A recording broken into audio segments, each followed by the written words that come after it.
we want to find the total area of the solid below. The 4 centimeters in the conical section is the height of the cone, and do not include the bases of the cones. Okay, so the 4 centimeters, make sure that you know that this is representing the height of the cone. Now, let's not let this confuse you because it's horizontal, but that's your height. Now, you also can see here while you're establishing the height is 4, the radius is 3. That's important because we're going to have to come back here and we know that the radius is 3. We're going to have to find the slant height. Okay, that's important. Now you should already know that we need to find the slant height for area. I'll have a cone.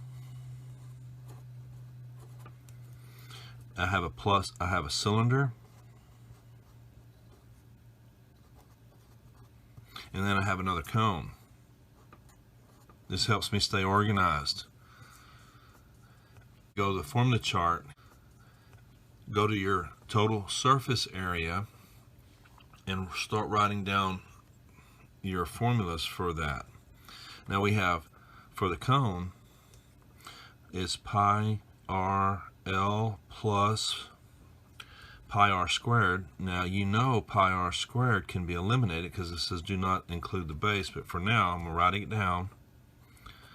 Cylinder, for the total surface area of a cylinder is 2 pi r h plus 2 pi r squared, and then we come back and write down the formula for the cone, which is pi r L plus, and okay, so plus pi r squared again. Now at this time you want to fix this formula to make it match this and the reading. Right now that's the formula for total surface area, but it says do not include the base of the cone, and if you don't include the base of the cone, you must omit it from the cylinder because that's part of the cylinder. It's the same figure. So what we're doing is we're removing the circles, the bases, from all of the figures. When we do this, now it says do not include the bases right here. So when it says that, you want to get rid of the base of the cone here, you want to get rid of the base of the cone here, and there's 2 bases here, so get rid of all of it here. So I can get rid of the pi r squares. Pi r L, bring this down, let's simplify this. Pi r L here, I don't have that pi r squared, so I'm down to 2 pi r h, and then pi r L here. We can simplify a little bit further. So if I have a pi r L here plus a pi r L here, I can write it as 2 pi r L plus 2 pi r h. Now I have it simplified a little better. All right, so maybe take that initial step here, get the formulas, and manipulate the formulas to make it match the problem, and then simplify.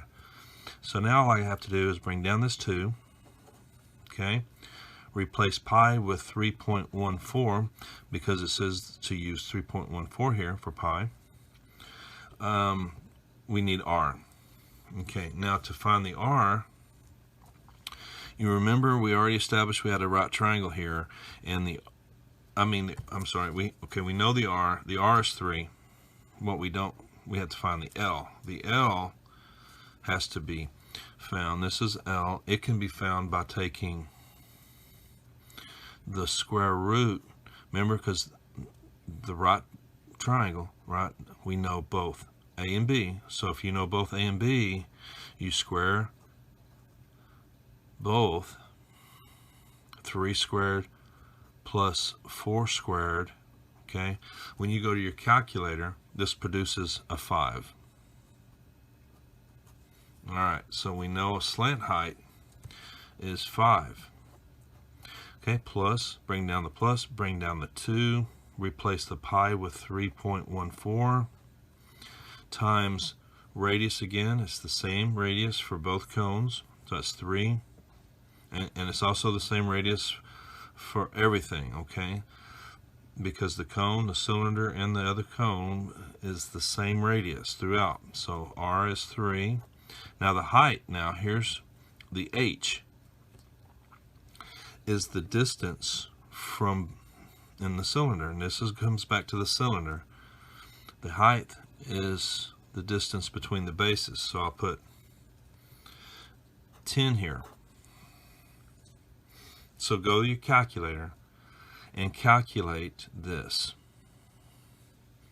And then make sure you understand that we have to omit the bases, and that it also affected the cylinder.